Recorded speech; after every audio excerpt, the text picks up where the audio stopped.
Electric current वाले chapter में भी जाना पड़ेगा। A long solenoid like this has 1500 turns per meter। अब ये टर्न्स पर मीटर मतलब क्या दिया है, कैपिटल एम की स्मॉल एम? मैं आपका ध्यान कर दिया, small M, small M. Capital M का मतलब होता है total number of turns, number of turns per metre, number of turns per unit length, मतलब स्मॉल एम। अब कॉइल सी, थोड़ा ध्यान से सुनो, a coil C having cross section area 25 centimeter square and 150 turns is wound tightly around the center of solenoid। अब guys हमने इस सोलेनॉइड के ऊपर एक कॉइल वाउंड किया है, देखो ये कॉइल सी, मतलब फॉर एग्जांपल अगर ये मान लीजिए आपका सोलेनॉइड है ये, तो ये कॉइल इसके ऊपर है, ये फिटने बैठ रहा है, कॉइल इसके ऊपर ऐसा है। आई होप मेकिंग सेंस, ठीक है ना। अब इस कॉइल के बारे में भी कुछ इंफॉर्मेशन हमें दिया हुआ है कि ये जो कॉइल है इसका नाम क्या रखा है सी। इस कॉइल का एरिया, इस कॉइल का एरिया हमें दिया है 25 सेंटीमीटर स्क्वायर, और इस कॉइल के भी खुद के टर्न्स है, उसको बोला है एन सफिक्स सी। ये कैपिटल एन है, कॉइल में कैपिटल स्मॉल एन नहीं होता, वो सिर्फ सोलेनॉइड और टोरॉइड में ही होता है। कॉइल के टर्न्स है 150। मैं फिर से एक बार पढ़ रहा हूं, ध्यान से सुनिए। A long solenoid has 1500 turns per meter. A coil C having cross sectional area 25 centimeter square and 150 turns is wound tightly around the center of a solenoid. If a current of 3 ampere flows through the solenoid, अब guys ये जो solenoid है इसके अंदर का current हमें दिया है 3 एम्पियर। अब क्या क्या पूछा देख लो। पहला सवाल, The magnetic flux density at the center of the solenoid, मतलब क्या पूछा है? मैग्नेटिक फ्लक्स डेंसिटी मतलब क्या पूछा है? बता चुका हूं मैं। हाँ, मैग्नेटिक फील्ड पूछा है गाइस, ये बता चुका हूं मैं, उसी चैप्टर में बताया था।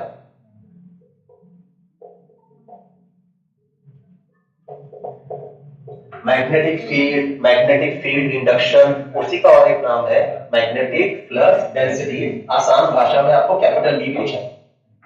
बस यहाँ पे फील्ड बना कौन रहा है, सोलेनॉइड। तो सोलेनॉइड के अंदर कितना फील्ड है वो पूछा है, ये पहला सवाल है। इसका फॉर्मूला किस चैप्टर से आएगा? Magnetic field due to electric current, that is magnetic effect due to electric current. B, the flux linkage with the coil, coil के अंदर कितना फ्लक्स पास हो रहा है। अब सीधी सी बात है गाइस, सोलेनॉइड के अंदर फील्ड है, कॉइल सोलेनॉइड के ऊपर वाउंड है, तो सीधी सी बात है कॉइल में से फील्ड मतलब फ्लक्स पास होगा ना। तीसरा, ये मेन है, the average EMF induced in the coil C if direction of the current in the solenoid is reversed। अब करंट को रिवर्स करना मतलब क्या, करंट 3 एम्पीयर ही रहेगा पर अभी ऐसे जा रहा है ना, रिवर्स मतलब डायरेक्शन उल्टा। अब अगर करंट का डायरेक्शन उल्टा करोगे तो मैग्नेटिक फील्ड का डायरेक्शन भी उल्टा, मैग्नेटिक फील्ड का डायरेक्शन उल्टा मतलब फ्लक्स का डायरेक्शन भी उल्टा। ये मेन चीज है, तो ये कंसेप्ट करके याद रखो। करंट रिवर्स करना मतलब उसका मैग्नेटो सेम रखना, पर करंट का डायरेक्शन रिवर्स करोगे तो मैग्नेटिक फील्ड का डायरेक्शन भी रिवर्स होगा और मैग्नेटिक फ्लक्स का डायरेक्शन भी रिवर्स होगा। आगे फिर से पढ़ लो। The average EMF induced in the coil C if the direction of the current in the solenoid is reversed in the time 0.5 second। तो तीसरा सवाल है induce EMF in the coil, और उसके लिए आपको dt कितना दिया है 0.5 सेकंड। हर न्यूमेरिकल गाइड आपको कुछ ना कुछ सिखाना चाहता है कंसेप्ट लेवल पे। चलिए ऑन द बोर्ड, अब ध्यान से देखिए। सोलेनॉइड तो मैंने बना दिया है और आपको याद दिला दो, सोलेनॉइड का magnetic field is always along the axis, इधर से आएगा या फिर इधर से आएगा, तो it will be always along the axis. अब डेटा पे ध्यान दो, ये बराबर है सेंटीमीटर स्क्वायर नहीं चलेगा, इसको कन्वर्ट करना पड़ेगा, बोलो कितना आएगा 25 into 10 raised to -4 metre square, -4 metre square. ये बराबर है, ये बराबर है। रही बात टाइम की, सेकंड तो बराबर है 5 into 10 raised to -1 सेकंड। चलिए स्टार्ट।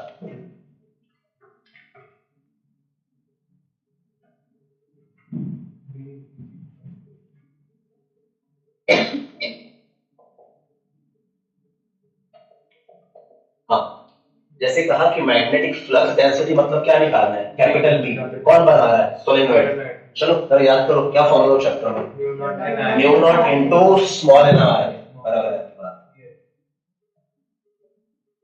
सोलेनॉइड हो या टोरॉइड हो, दोनों के लिए magnetic field inside the solenoid, magnetic field along the axis is mu naught into small n. What is mu naught का value, 4 by 10 raised to -7। What is small n, 1500। 1500 मतलब कितना होता है, 15 into 10 raised to 2। और current कितना दिया है, 3 3 ampere। Ampere. यहाँ पे कितना आएगा, 3। 3। बड़ा आसान है। पाई का वैल्यू है 3.14, इंटू 4 करोगे तो ये आता है 12.56 into 15 into 3 -7 + 2 -5। So this is 10 raised to -5। बस सॉल्व करो। कैसे करेंगे, क्या करें पहले, 3 से मल्टीप्लाई। यस पहले 3 से मल्टीप्लाई कर लेते हैं, फिर 15 से मल्टीप्लाई करेंगे, that will be easier. 3 6 carry 1, 3 5 15 और 1 16 कैरी फिर से 1, 3 2 7 3 1 3। कितना आ गया, 37.68। खत्म नहीं हुआ है, इंटू 15 इंटू 10 raised to -5। 15 का टेबल हमें आता है। 15 सॉरी हाँ 15 8 120 कैरी कितना आया 12। 15 6 90 + 12 102 कैरी कितना आया 10।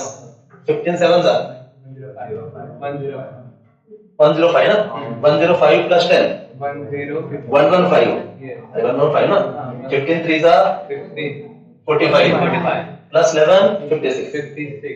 डेसिमल के बाद 2 प्लेसेस है, इंटू 10 raised to -5।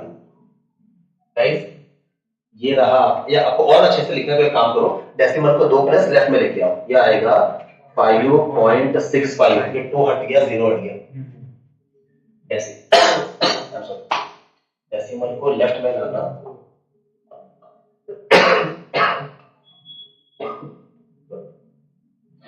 डेसिमल को लेफ्ट में लाना मतलब पावर में क्या करना, प्लस।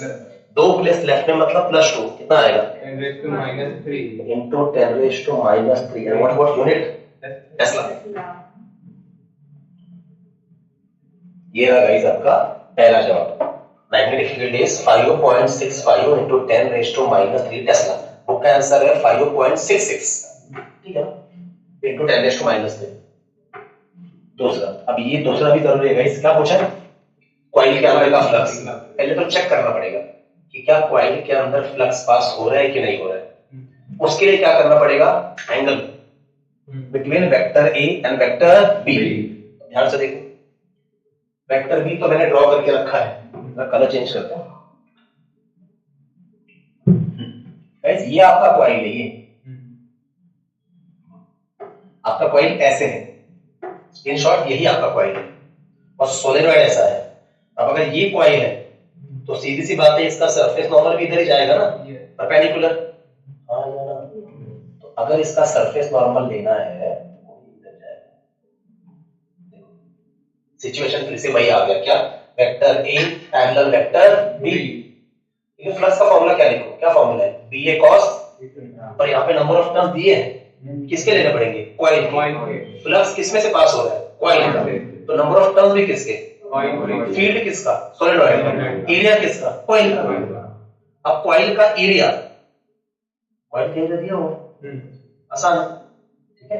तो यहाँ पे लिखता हूं सेकंड चीज,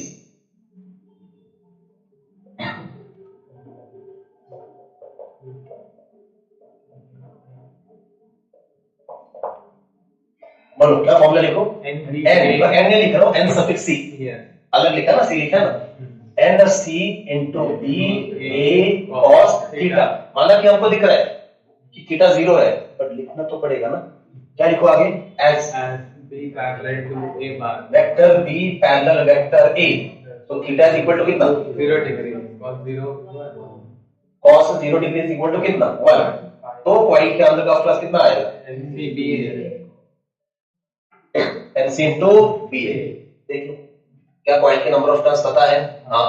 क्या कॉइल के अंदर से पास होने वाला मैग्नेटिक फील्ड पता है, हाँ। क्या कॉइल का एरिया पता है, हाँ। पर definitely we can calculate flux. बोलो एनसी कितना है, 150 मतलब 15 इंटू 10 raised to 1 जितना हो सके उतना सिंपल करो। What is magnetic field? 5.65 into 10 raised to minus 3. And what is area? Area is 25 into 10 raised to minus 4. हमेशा की तरह पहले पावर को सॉल्व करो। -3 -4 Minus 7.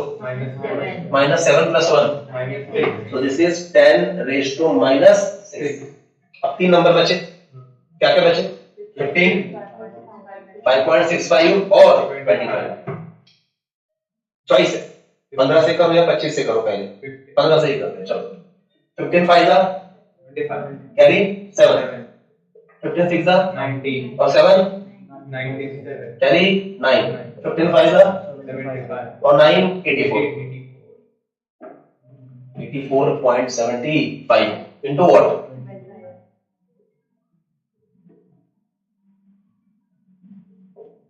अब 25 का टेबल हमें आता है ना। चलिए 25 5 जा 125 यानी कितना आया? 12। 25 7 जा 175, 175 प्लस 12 187। अरे फटाफट किया करो यार। 187 18।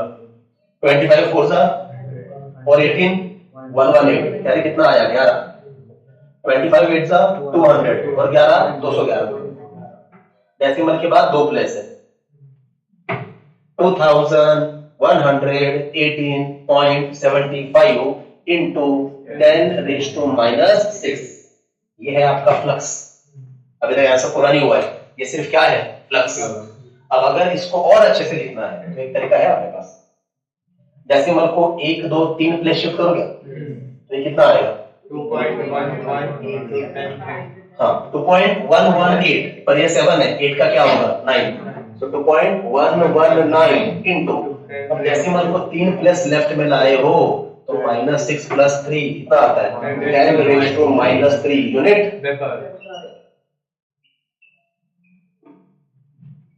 आप इसको 2.12 करके भी लिख सकते हो। वो क्या आंसर वही है 2.12। उन्होंने इधर राउंड ऑफ मार दिया, हम भी कर देते। चलो जो लोड ले, वैसे भी डेसिमल के बाद 2 प्लेस तक ही जाना रहता है काफी बार। सो गाइस ये है आपका फ्लक्स 2.12 into 10 raised to -3। अगर खत्म नहीं हुआ, सी वाला पार्ट बाकी है। आप एकदम ध्यान से सुनो, एकदम सरल है। इनिशियली कॉइल में से कितना फ्लक्स पास हो रहा है? 2.12 into 10 raised to -3। जैसे ही करंट का डायरेक्शन रिवर्स किया, इतना ही फील्ड, मतलब इतना ही फ्लक्स पास होगा बट इन अपोजिट डायरेक्शन, ऐसे जाएगा। तो अगर इसको प्लस लिया है, ये फाइबर बन जाएगा। ये क्या बनेगा? Fibre. And that will be 5। उसका वैल्यू कितना लेंगे? -2.12 into 10 raised to -3 वेबर। 5 पता है, फाइबर पता है, तो इंटू सेम निकालने के लिए फिर से d5 बाय मतलब 5 to -5 अपॉन 8। ऐसा 0 नहीं आने वाला है, ऐसा 0 नहीं आएगा। मैं करके दिखाऊंगा। हाँ मोड है ना, मेरे पास जगह कम है पर मैं करता हूं। एज 5 बोलो कितना है? 2.1 वेबर। इधर मैं लाइन लिखाऊंगा कि as direction of current is reversed, पर अभी जगह नहीं है तो मैं सीधा लिख देता हूं। 5 तो बोलो कितना है? -2.12 into 10 raised to -3 वेबर। हाँ या ना? So therefore induce EMF E क्या आता है? मॉड ऑफ d5/dt, मतलब ये मॉड ऑफ 5 -5 अपॉन dt। जगह कहां बनाए? इधर।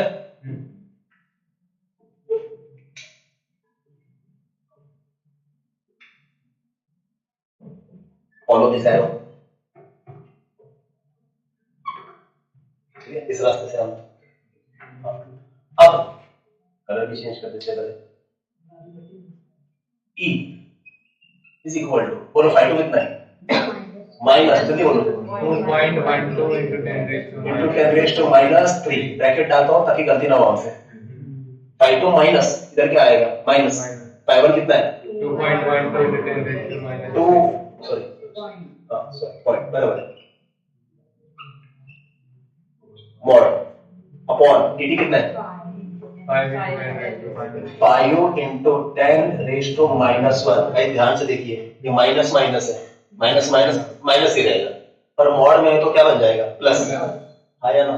माइनस 2.12 माइनस 2.12 कितना आएगा 4.24, कितना आएगा 4.24। पावर के साथ क्या होगा, पावर सेम ही रहेगा ना, कॉमन निकलता है वो, into 10 raise to minus 3 upon 5 into 10 raise to minus 1। Minus ऊपर गया, क्या बन गया प्लस 1 बन गया, minus 3 plus 1 10 raise to minus 2, दोनों 5 से डिवाइड करना पड़ेगा, कितना आएगा 0 8 5 8 जा 40, बचा कितना 2, आगे आया 4 24, 5 4 जा 20, बचा 4 आगे आया 0, 5 8 जा 40, कितना है। अच्छे से लिखना है तो कैसे लिखूंगा 8.48 into 10 raise to minus 3 volt, that is 8.48 milli volt. Book ने यहां तक ही लिखा है 8.48 into 10 raise to minus 3 volt. जगह नहीं था तो थोड़ा कंजूसी करना पड़ा, पर I just hope making sense. इस न्यूमेरिकल ने क्या सिखाया,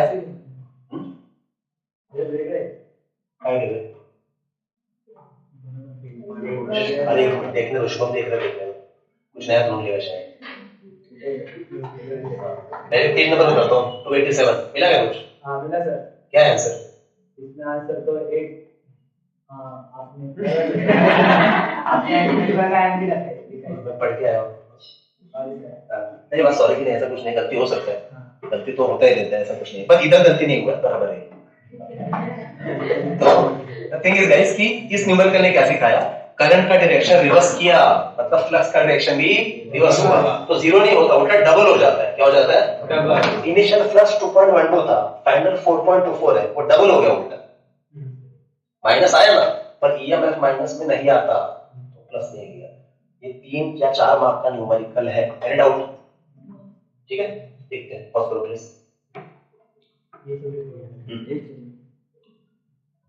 thank you. Alright guys, so हमने